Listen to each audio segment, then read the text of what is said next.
بسم اللہ الرحمن الرحیم۔ السلام علیکم۔ نیوز انالیسز کی ایک نئی ایپیسوڈ کے ساتھ میں ہوں سید عارف بہار۔ ناظرین، انقلاب اور بغاوت میں بہت باریک سا فرق ہوتا ہے۔ اگر آپ کی مزاحمت، آپ کی جد و جہد کامیاب ہو گئی تو آپ انقلابی کہلائیں گے، اور ناکام ہو گئی تو آپ باغی کے طور پر یاد رکھے جائیں گے۔ پاکستان میں اس وقت 6 ماہ سے ایک زوردار عوامی تحریک چل رہی ہے۔ سابق وزیر اعظم عمران خان کے زیر سایہ اور ان کی قیادت میں چلنے والی اس تحریک کا مجموعی طور پر روئے سخن امریکہ کی جانب ہے۔ اس تحریک میں بہت بڑی تعداد میں لوگ شریک ہو رہے ہیں اور وہ آزادی اور غلامی کی بات کر رہے ہیں۔ عمران خان بھی اپنے بیانیے کا مرکزی نقطہ وہ پاکستان کی آزادی اور غلامی کو بنائے ہوئے ہے۔ پاکستان ظاہر ہے بظاہر ایک آزاد ملک ہے اور اس پر کسی کا قبضہ نہیں، اور کوئی ایسی طاقت بظاہر نظر نہیں آتی کہ جو اس کے اقتدار اعلیٰ پر حاوی ہو، لیکن اس میں کوئی شک نہیں کہ پاکستان میں امریکہ کا اثر رسوخ مسلمہ ہے، اور وہ امریکہ ہمیشہ ہر دور میں پاکستان کی اسٹیبلشمنٹ کے ساتھ مل کر یہاں ایک رائے عامہ کے معاملات کو کنٹرول کرتا رہا ہے اور پاکستان کے بڑے فیصلے کرتا رہا ہے۔ یہاں امریکہ پاکستان کی سیاست کی نوک پلک سنوارنے کا کام بھی امریکہ انجام دیتا رہا ہے۔ اب تاریخ کے ایک ایسے موڑ پر جب پاکستان کی اسٹیبلشمنٹ نے اور پاکستان کے جو بالادست طبقات ہیں انہوں نے یہ فیصلہ کیا تھا کہ جو ایک تاریخ کی ایک کشمکش شروع ہونے جا رہی ہے، ایک نئے دور کی، سرد جنگ کے بعد یونیپولر دور کے بعد جو ایک نیا سورج طلوع ہو رہا ہے، جس میں ایک طرف مغربی بلاک نظر آ رہا ہے تو دوسری طرف ایشین بلاک کے کچھ خد و خال ابھر رہے تھے، تو پاکستان نے امریکہ کی ماضی کی رویوں کے سے تنگ آ کر بالآخر ایشین بلاک کی طرف جانے کا فیصلہ کیا تھا۔ لیکن امریکہ نے جھپٹ کر پاکستان کو چین اور روس کے پہلو سے اٹھا کر دوبارہ اپنے حصار اور اپنے مدار میں کھینچ لیا ہے۔ اس کا آغاز پاکستان میں ہونے والی اس سیاسی تبدیلی سے ہوا کہ جس کے بعد سے پاکستان مسلسل عدم استحکام کی راہوں میں کی طرف اور عدم استحکام کی پستیوں کی طرف لڑکتا جا رہا ہے۔ اس کی معیشت سنبھلنے نہیں پا رہی اور اس کی سیاست میں استحکام نام کی کوئی چیز دور دور تک دکھائی نہیں دے رہی، اور پاکستان ایک ٹرمائل کا سا شکار ہے۔ اب اگر یہ امریکہ کی کوشش کامیاب ہو جاتی ہے تو اس کا مطلب یہ ہے کہ امریکہ نے ہمیشہ اپنے کارڈز اوپن رکھے ہیں پاکستان کے حوالے سے کہ پاکستان کو یہ کرنا پڑے گا، روس کی طرف دیکھنا بند کرنا پڑے گا، اور چین کے ساتھ اپنی قربت کا جو گراف ہے اس کو بھی گرانا پڑے گا۔ یعنی چین کے ساتھ پاکستان کی صرف اتنی ہی قربت امریکہ کو گوارا ہے کہ اس کا اثر بھارت پر نہ پڑے اور امریکہ اور پاکستان کے تعلقات پر نہ پڑے۔ تو ایسی صورتحال میں پاکستان میں عوامی سطح پر امریکہ دوبارہ ایک موضوع بحث بنتا جا رہا ہے۔ امریکہ مخالف جذبات گو کہ پوری طرح اس انداز سے امٹ کر نہیں آئے، لیکن بہرحال ایک لوگوں میں اس بات کا احساس جاگزی ہو گیا ہے کہ امریکہ پاکستان کی پالیسیز پر اور پاکستان کے پالیسی ساز اداروں پر حاوی ہو کر اپنے من پسند اور اپنے مفاد کے فیصلے کرا رہا ہے۔ یہ وجہ ہے کہ پاکستان کی جو اسٹیبلشمنٹ سے امریکہ کی ناخوشی کی جو بنیادی وجہ پچھلے عرصے میں آئی تھی وہ یہی تھا کہ امریکہ نے یہ سمجھتا تھا کہ ایک ایسے شخص کو سویلین اداروں کی باغ ڈور حوالے کی گئی ہے کہ جو ذہنی طور پر مغرب مخالف ہے، اور جو عمران خان کو ایک مغرب مخالف کے طور پر وہ ذہنی طور پر یہ سمجھتے تھے کہ پینٹ کیا گیا ہے۔ ویسے بھی مغربی دانشوروں کا ایک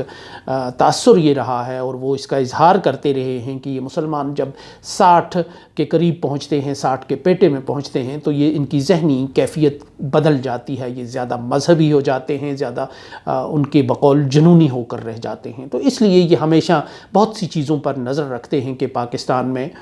کوئی ایسی شخصیت کسی اہم فیصلہ ساز ادارے پر اوپر نہ آئے کہ جو ان کی سکیم کو کسی مذہبی جذبے اور جنون کا شکار ہو کر ناکام نہ بنا دے۔ پاکستان میں جو تحریک چل رہی ہے وہ قطعی طور پر ایک عوامی تحریک ہے، لیکن بہرحال اس کا مخاطب امریکہ ہے، کیونکہ امریکہ نے اس تبدیلی کو، اس پروجیکٹ کو ذہنی طور پر قبول نہیں کیا تھا، اور وہ یہ چاہتا تھا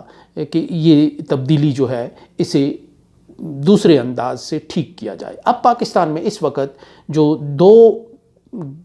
گروپوں کی، یعنی دو پولیٹیکل بنیادوں پر جو تقسیم ہو چکی ہے، وہ پرو امریکہ اور اینٹی امریکہ۔ اینٹی امریکہ اگر آپ نہ بھی کہیں تو امریکہ سے دوری چاہنے والوں اور یا اس سے فاصلہ چاہنے والوں کے درمیان ہو کر رہ گئی ہے۔ اس خطے میں 1979 میں ایران میں ایک زوردار عوامی تحریک کے نتیجے میں امریکہ کو اس ملک سے نکلنا پڑا کہ جسے امریکہ کا سب سے بڑا اڈا کہا جاتا تھا، یعنی ایران، اور ایران کے جو حکمران تھے، پہلوی خاندان تھا، وہ امریکہ کے بے دام غلام کا اس علاقے میں کردار ادا کرتا تھا، اور سب سے جانے مانے جو امریکہ کا ایجنٹ تھا وہ اس وقت کا ایران تھا۔ لیکن امام خمینی کی قیادت میں جو تحریک چلی اسے عوامی پذیرائی حاصل ہو گئی، اس کے نعروں کو، اس کے بیانیے کو، اس کے رنگ اور ڈھنگ کو ایران کے عوام نے قبول کر لیا، اور اس عوامی تحریک کے نتیجے میں نہ صرف پہلوی خاندان منظر سے غائب ہو گیا، بلکہ ایران ہمیشہ کے لیے امریکہ کے دائرے سے نکل کر ایک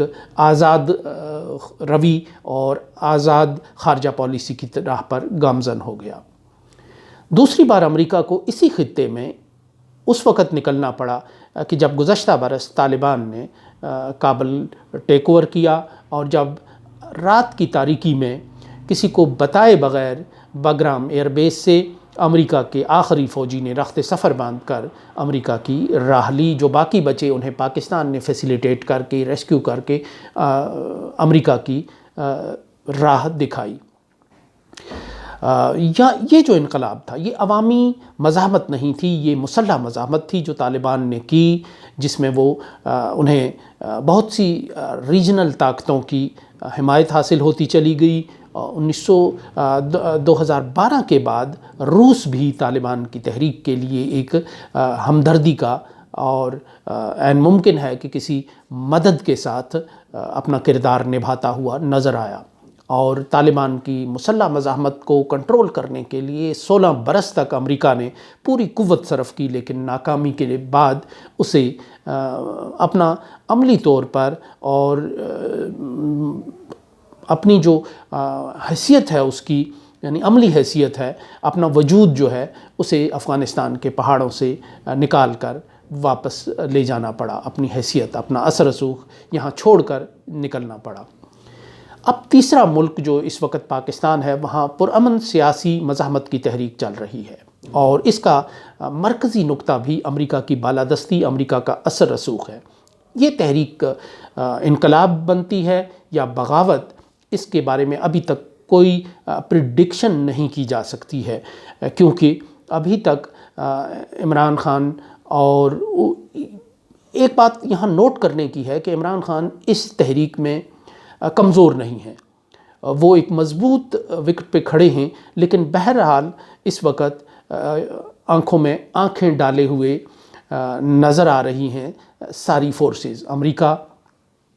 چاہے گا کہ جو سیٹ اپ بنا ہوا ہے، اس کا موافق بنا ہوا ہے، وہ نہ صرف چلے بلکہ پھلے پھولے اور اپنے نتائج بھی دے، لیکن جو اس کی مخالف لابی ہے،